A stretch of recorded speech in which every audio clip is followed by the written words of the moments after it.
اور آپ صلی اللہ تعالیٰ علیہ وسلم گھر پر آ کر لیٹ گئے اور گھر والوں سے فرمایا کہ مجھے کمبل اڑھاؤ، مجھے کمبل اڑھاؤ۔ چنانچہ آپ صلی اللہ تعالیٰ علیہ وسلم کمبل اوڑھ کر لیٹے ہوئے تھے کہ اچانک آپ صلی اللہ تعالیٰ علیہ وسلم پر سورہ مدثر کی شروعاتی آیت نازل ہوئی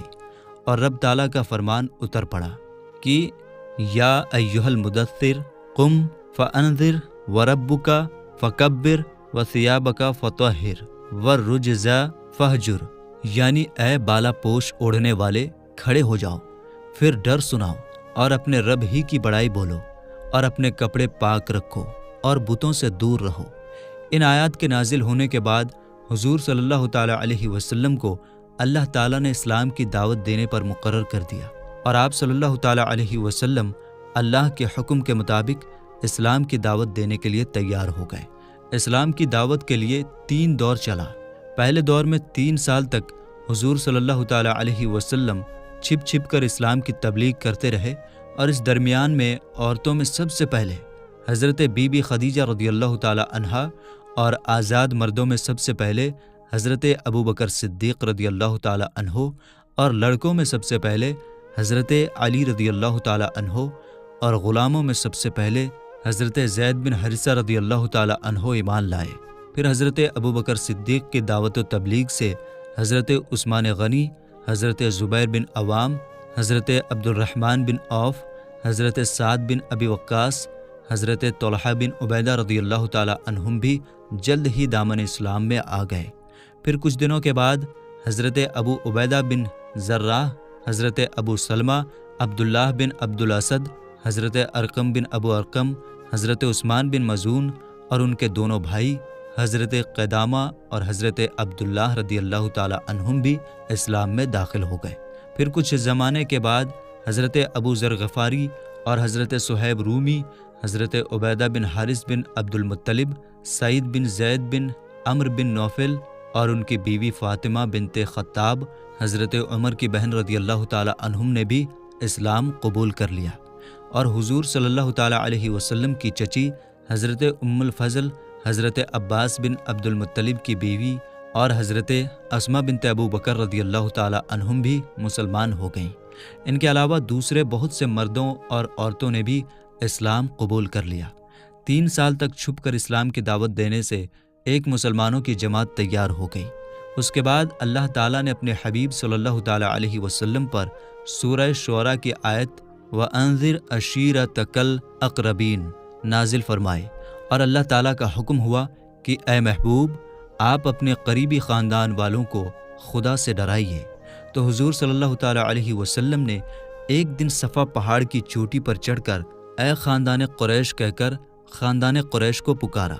جب قریش والے سب جمع ہو گئے تو آپ صلی اللہ تعالیٰ علیہ وسلم نے فرمایا کہ اے میری قوم، اگر میں تم لوگوں سے یہ کہہ دوں کہ اس پہاڑ کے پیچھے ایک فوج چھپی ہوئی ہے جو تم پر حملہ کرنے والی ہے، تو کیا تم لوگ میری بات کا یقین کر لو گے؟ تو سب نے ایک جٹ ہو کر کہا ہاں ہاں، ہم یقیناً آپ صلی اللہ تعالیٰ علیہ وسلم کی بات کا یقین کر لیں گے،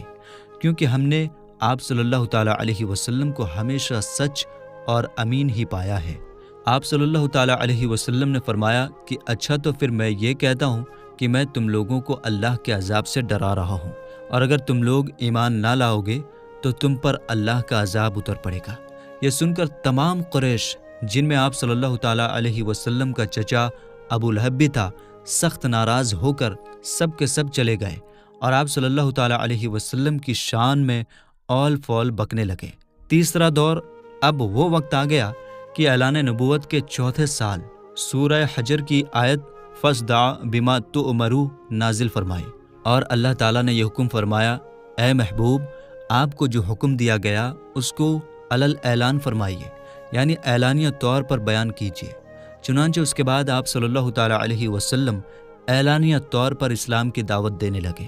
اور شرک اور بت پرستی کی خلم خلا برائی بیان کرنے لگے، اور تمام قریش بلکہ پورا عرب آپ کی مخالفت پر اتر گیا، آپ کے دشمن ہو گئے، اور حضور صلی اللہ تعالیٰ علیہ وسلم اور مسلمانوں کو تکلیف دینا شروع کر دیا۔ کفار مکہ خاندان بنو ہاشم کے بدلہ اور لڑائی شروع ہو جانے کے ڈر سے حضور صلی اللہ تعالیٰ علیہ وسلم کو قتل تو نہیں کر سکے لیکن طرح طرح کی تکلیفوں سے آپ پر ظلم و ستم کا پہاڑ توڑنے لگے۔ چنانچہ سب سے پہلے تو حضور صلی اللہ تعالیٰ علیہ وسلم کو جادوگر، شاعر، مجنوں ہونے کا ہر شہر اور بازار میں زوردار پرچار کرنے لگے۔ آپ صلی اللہ تعالیٰ علیہ وسلم کے پیچھے بدماش لڑکوں کی جماعت لگا دیا جو راستوں میں آپ صلی اللہ تعالیٰ علیہ وسلم کو گالیاں دیتے اور یہ دیوانہ ہے کا شور مچا مچا کر آپ صلی اللہ تعالیٰ علیہ وسلم کے اوپر پتھر پھینکتے۔ کبھی کفار مکہ آپ صلی اللہ تعالیٰ علیہ وسلم کے راستے میں کانٹے بچھاتے، کبھی آپ صلی اللہ تعالیٰ علیہ وسلم کے جسم مبارک پر نجاست ڈالتے، کبھی آپ صلی اللہ تعالیٰ علیہ وسلم کو دھکا دیتے، کبھی آپ صلی اللہ تعالیٰ علیہ وسلم کی مقدس اور نازک گردن میں چادر کا پھندا ڈال کر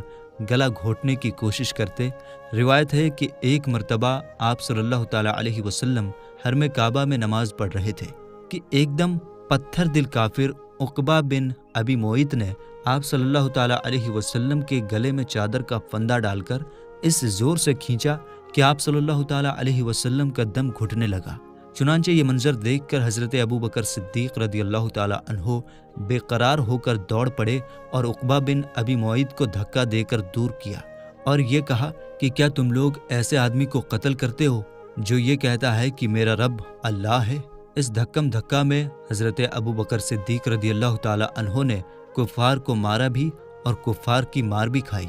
کفار آپ صلی اللہ تعالیٰ علیہ وسلم کے معجزات اور روحانی تاثرات کو دیکھ کر آپ صلی اللہ تعالیٰ علیہ وسلم کو سب سے بڑا جادوگر کہتے۔ جب حضور صلی اللہ تعالیٰ علیہ وسلم قرآن شریف کی تلاوت فرماتے تو یہ کفار قرآن اور قرآن کو لانے والے جبریل اور قرآن کو نازل فرمانے والے اللہ تعالیٰ کو اور آپ صلی اللہ تعالیٰ علیہ وسلم کو گالیاں دیتے اور گلی کوچوں میں پہرا بٹھا دیتے کہ قرآن کی آواز کسی کے کان میں نہ پڑنے پائے، اور تالیاں پیٹ پیٹ کر اور سیٹیاں بجا بجا کر اس طرح شور و گل مچاتے کہ قرآن کی آواز کسی کو سنائی نہیں دیتی تھی۔ حضور صلی اللہ تعالیٰ علیہ وسلم جب کہیں کسی عام مجمع میں یا کفار کے میلوں میں قرآن پڑھ کر سناتے یا اسلام کی دعوت دیتے تو آپ صلی اللہ تعالیٰ علیہ وسلم کا چچا ابو لہب آپ صلی اللہ تعالیٰ علیہ وسلم کے پیچھے چلا چلا کر کہتا جاتا تھا کہ اے لوگو، یہ میرا بھتیجا جھوٹا ہے، نعوذ باللہ، یہ دیوانہ ہو گیا ہے، تم لوگ اس کی کوئی بات نہ سنو۔ ایک مرتبہ حضور صلی اللہ تعالیٰ علیہ وسلم ذوالمجاز کے بازار میں اسلام کی دعوت دینے کے لیے گئے اور لوگوں کو کلمہ حق کی دعوت دی تو ابو جہل آپ صلی اللہ تعالیٰ علیہ وسلم پر دھول اڑاتا جاتا تھا اور کہتا تھا کہ اے لوگو، اس کے فریب میں مت آنا، یہ چاہتا ہے کہ تم لوگ بتوں کی پوجا چھوڑ دو۔ اسی طرح ایک مرتبہ جب حضور پاک صلی اللہ تعالیٰ علیہ وسلم حرم کعبہ میں نماز پڑھ رہے تھے، ٹھیک حالت نماز میں ابو جہل نے کہا کہ کوئی ہے جو آل فلاں کے ذبح کیے ہوئے اونٹ کی اوجھڑی لا کر سجدہ کی حالت میں ان کے کندھوں پر رکھ دے۔ یہ سن کر عقبہ بن ابی معیط کافر اٹھا اور اس اوجھڑی کو لا کر حضور صلی اللہ تعالیٰ علیہ وسلم کے کندھے مبارک پر رکھ دیا۔ حضور صلی اللہ تعالیٰ علیہ وسلم سجدے میں تھے، دیر تک اوجھڑی کندھے اور گردن پر پڑی رہی اور کفار ٹھٹھا مار کر ہنستے رہے اور مارے ہنسی کے ایک دوسرے پر گرتے پڑتے رہے۔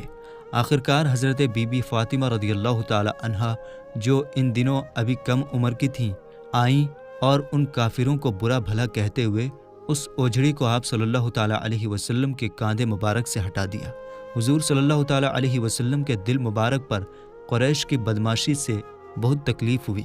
اور نماز سے فارغ ہو کر 3 مرتبہ یہ دعا مانگی، اللہم علیکا بقریش، یعنی اے اللہ تو قریش کو اپنی گرفت میں پکڑ لے۔ پھر ابو جہل، عتبہ بن ربیعہ، شیبہ بن ربیعہ، ولید بن عتبہ، امیہ بن خلف، عمارہ بن ولید کا نام لے کر دعا مانگی، الہی ان لوگوں کو اپنی پکڑ میں لے لے۔ حضرت عبداللہ بن مسعود رضی اللہ تعالیٰ عنہ فرماتے ہیں کہ خدا کی قسم میں نے ان سب کافروں کو جنگ بدر میں بدر کے دن دیکھا کہ ان کی لاشیں زمین پر پڑی ہوئی ہیں، پھر ان سب پر کفار کی لاشوں کو بہت ذلت کے ساتھ گھسیٹ کر بدر کے ایک گڈھے میں ڈال دیا گیا، اور حضور صلی اللہ تعالیٰ علیہ وسلم نے فرمایا کہ ان گڈھے والوں پر خدا کی لعنت ہے۔ تو میرے دوستو، ہم سب کے پیارے آقا صلی اللہ تعالیٰ علیہ وسلم کی پوری زندگی پر بننے والی سیریز کا یہ تیسرا پارٹ ہے۔ ہم امید کرتے ہیں کہ آپ کو ویڈیو بالکل پوری طرح سمجھ میں آ گئی ہوگی۔ ویڈیو اگر سمجھ میں آ رہی ہے تو کامنٹ باکس میں ضرور بتایا کریں تاکہ آگے ہم آپ کو اور بہتر طریقے سے سمجھا سکیں۔ ملیں گے انشاءاللہ تعالی پھر اگلی ویڈیو میں۔ السلام علیکم، اللہ حافظ۔